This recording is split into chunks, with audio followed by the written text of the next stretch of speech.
जय हिंद साथियों, नमस्कार। ट्रिपल सी T20 की इस सीरीज में एक बार फिर से आप सभी का बहुत बहुत स्वागत है।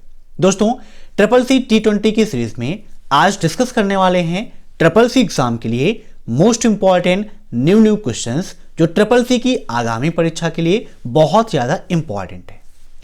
ट्रिपल सी T20 सीरीज की चौथी क्लास है। इससे पहले 3 क्लासेस हम डिस्कस कर चुके हैं। अगर आपने उन क्लासेस को मिस कर दिया है तो चैनल को विजिट कीजिए। वहां पर ट्रिपल सी T20 के नाम से एक प्लेलिस्ट मिल जाएगी जहां पर आपको प्रीवियस सारी क्लासेस मिल जाएंगी। इसके अलावा ट्रिपल सी एग्जाम के लिए मैंने 1100 प्रश्नों की महामैराथन क्लास कराई है, तो एग्जाम से पहले उसे आप जरूर देखिएगा, क्योंकि ट्रिपल सी के 1000 वीडियो को देखने से अच्छा है आप एक वीडियो को देख के जाइए और ट्रिपल सी एग्जाम को टॉप करके आइए। साथ ही साथ वीडियो के नीचे मैंने 2000 क्वेश्चंस की पीडीएफ की लिंक दी है। जिसे भी पीडीएफ की आवश्यकता है वहां से डाउनलोड कर सकता है, जहां पर कंप्लीट कंटेंट आपको मिल जाएगा जिसे आप पढ़ के आसानी से ट्रिपल सी एग्जाम को टॉप कर सकते हैं। तो टाइम वेस्ट न करते हुए चलिए शुरू करते हैं आज की क्लास, क्योंकि सीधी बात नो बकवास, यही है अभय एक्सेल की class. Let's begin in this topic.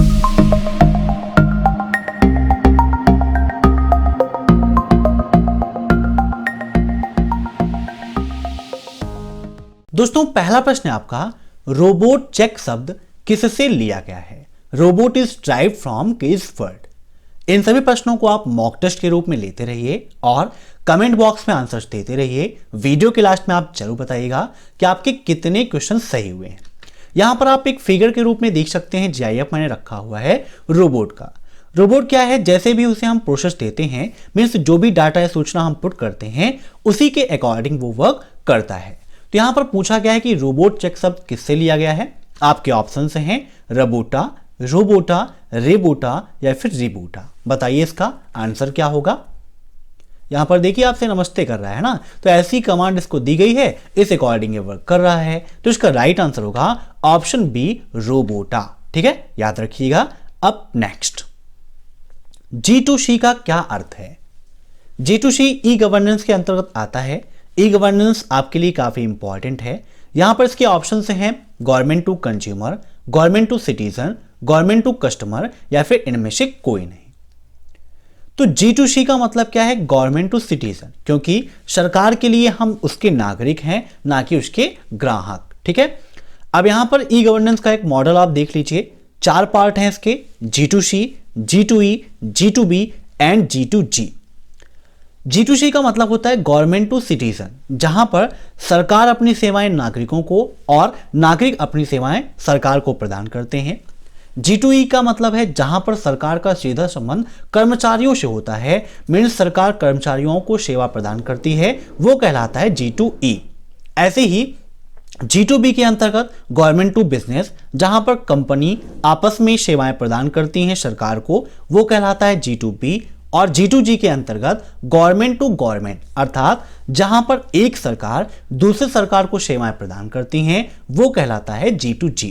जैसे कि किसी सरकार में कोई आपत्ति चल रही है, कोई विपदा चल रही है, तो दूसरी सरकार उसकी सहायता करती है या फिर वो सरकार दूसरी सरकार से इस बारे में विचार विमर्श करती है। तो ये कहलाता है G2G, अर्थात गवर्नमेंट टू गवर्नमेंट। यहां पर एक फिगर और आप देखिए, चाहे हम अपॉइंटमेंट सिस्टम की बात करें, टैक्स कलेक्शन की बात करें, सोशल सर्विस हो, ट्रैक एंड ट्रेस सिस्टम हो, आइडेंटिफिकेशन हो, पब्लिक सेफ्टी की बात करें, कम्युनिकेशन सिस्टम की करें, एकेडमिक सिस्टम हो, ट्रांसपोर्टेशन सिस्टम हो, ओएसएस सर्विस सेंटर हो, सिक्योरिटी सिस्टम हो, ओपन डाटा हो, कलेक्शन सिस्टम हो, मीन्स ये सब कुछ आपका लगभग ई गवर्नेंस के अंतर्गत आता है। तो काफी इंपॉर्टेंट है आपके लिए। अब देखते हैं नेक्स्ट क्वेश्चन।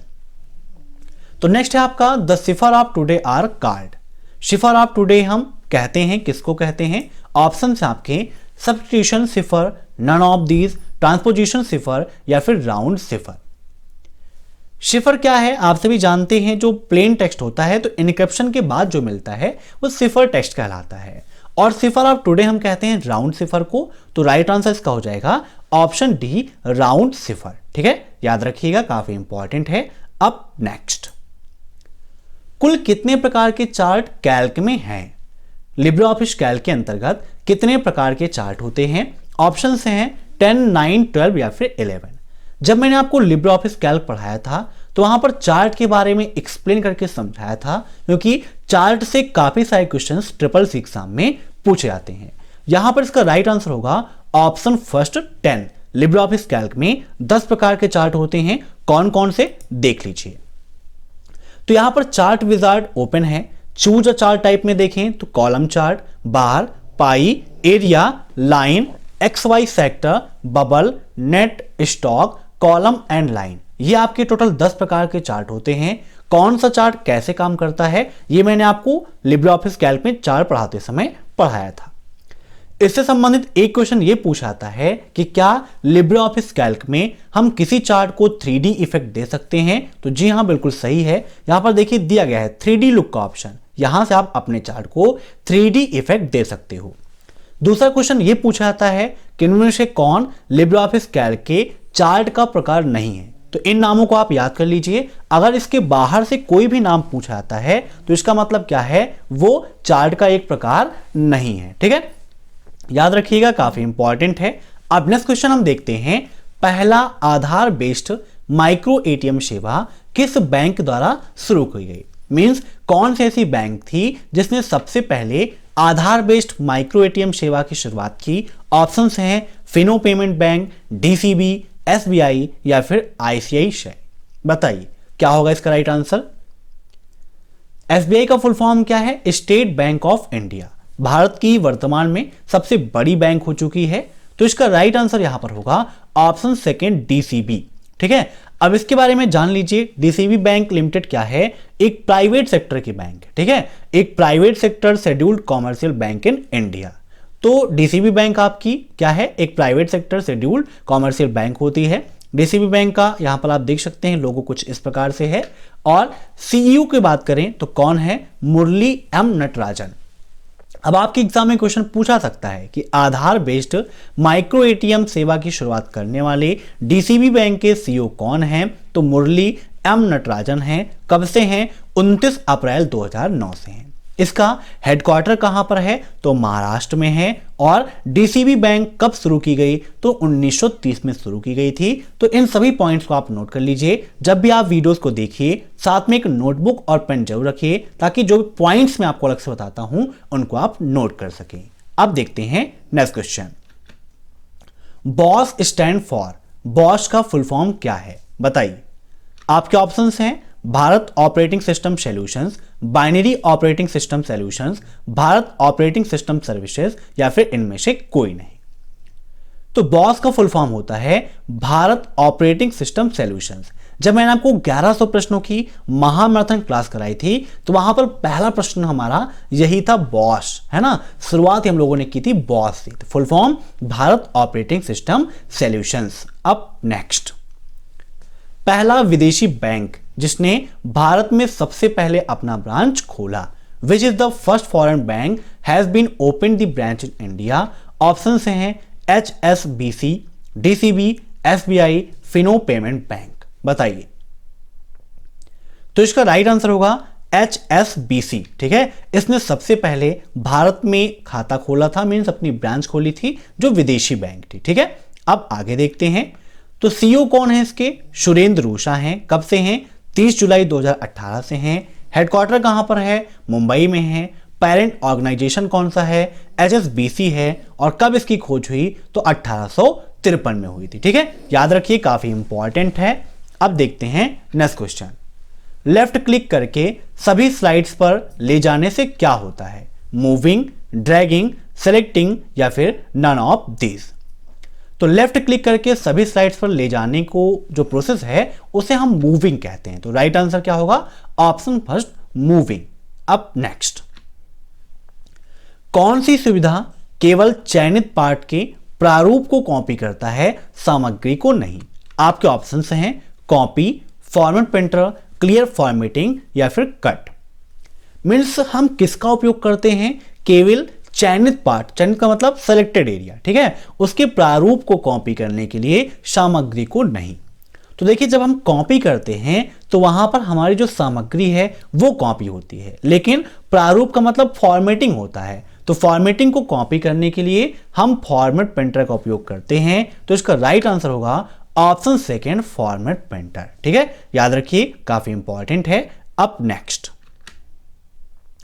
एवीजी किससे संबंधित है? एवीजी क्वेश्चन काफी बार पूछा गया है ट्रिपल सी एग्जाम में। आपके ऑप्शंस हैं एवरेज, एंटीवायरस, 3D प्रिंटर या फिर ब्लॉकचेन। कभी कभी एग्जाम में क्वेश्चन पूछ लेता है कि निम्न में से कौन लिब्रे ऑफिस कैल्क का फार्मूला नहीं है या फिर एवीजी एवरेज को रिप्रेजेंट करता है, तो बिल्कुल गलत है। एवीजी नाम का कोई भी फंक्शन लिब्रे ऑफिस कैल्क में नहीं होता है। ठीक है, याद रखिएगा। एवीजी किससे संबंधित है? तो आपका एंटीवायरस से संबंधित है। तो option second is right, antivirus. अब next, RDS stand for, RDS का फुल फॉर्म क्या है? आपके ऑप्शंस हैं remote desktop server, remote desktop service, reboot desktop services या फिर नन ऑफ दीज। तो आरडीएस का फुल फॉर्म होता है remote desktop services. Option second is right. अब next, SED stand for, what is the full form of SED? Options हैं stream editor, smoke emitting diode, sweet eagle dreams या फिर all of the above. काफी important question है triple C exam के लिए, बहुत ज्यादा आपके एग्जाम में पूछा आता है। तो एसईडी का फुल फॉर्म होता है ऑल ऑफ द एबव होगा, क्योंकि स्ट्रीम एडिटर भी होता है, स्मोक इमिटिंग डायोड भी होता है और स्वीट ईगल ड्रीम्स भी होता है। ठीक है, अब नेक्स्ट क्वेश्चन है आपका, Libre office Calc template file का एक्सटेंशन है। बताइए, विस्तार का मतलब होता है एक्सटेंशन, तो Libre office Calc template file का एक्सटेंशन क्या होता है? ऑप्शंस हैं .xltm, .xlt, .ots या फिर .ods। .ods तो होता है आपका लिब्रे ऑफिस कैल्क का, लेकिन यहां पर पूछा है टेम्पलेट के बारे में। तो लिब्रे ऑफिस कैल्क का टेम्पलेट जो होता है उसका एक्सटेंशन होता है .ots। ठीक है, नोट कर लीजिएगा। Option third is right, .ots। ठीक है, अब next, DES invented by which company? DES किस कंपनी द्वारा खोजा गया है? कौन है इसके आविष्कर्ता? तो यहां पर देखिए DES के बारे में लिखा है, फुल फॉर्म क्या होता है? तो डेटा एन्क्रिप्शन स्टैंडर्ड होता है। ठीक है, ये होता क्या है? The data encryption standard is a symmetric key algorithm for the encryption of digital data. तो डिजिटल डाटा को जो एन्क्रिप्शन होता है उसके लिए जो एल्गोरिथम तैयार किया जाता है वही कहलाता है DES, और ये लॉन्च किया गया था IBM कंपनी द्वारा। याद कर लीजिएगा, फुल फॉर्म क्या होता है? डेटा एन्क्रिप्शन स्टैंडर्ड होता है। अब नेक्स्ट, यहां पर देखिए एक ब्लॉक डायग्राम आपका बना हुआ है DES का, जहां पर देखिए प्लेन टेक्स्ट आपके जा रहे हैं, फिर इनक्रिप्ट होता है और फिर उसके बाद डिक्रिप्ट भी होता है। सेंडर यहां पर है, सिफर टेक्स्ट मिलता है इनक्रिप्शन के बाद। यहीं से एक क्वेश्चन बनता है कि इनक्रिप्शन के पहले के टेक्स्ट को क्या कहते हैं? ट्रिपल सी एग्जाम में काफी पूछता है। तो इनक्रिप्शन से पहले के टेक्स्ट को प्लेन टेक्स्ट और इनक्रिप्शन के बाद के टेक्स्ट को हम सिफर टेक्स्ट के नाम से जानते हैं। अब नेक्स्ट क्वेश्चन देखते हैं, निम्न में से कौन सा साइबर अटैक का एक प्रकार नहीं है? बताइए, कौन ऐसा है जो साइबर अटैक का एक प्रकार नहीं है?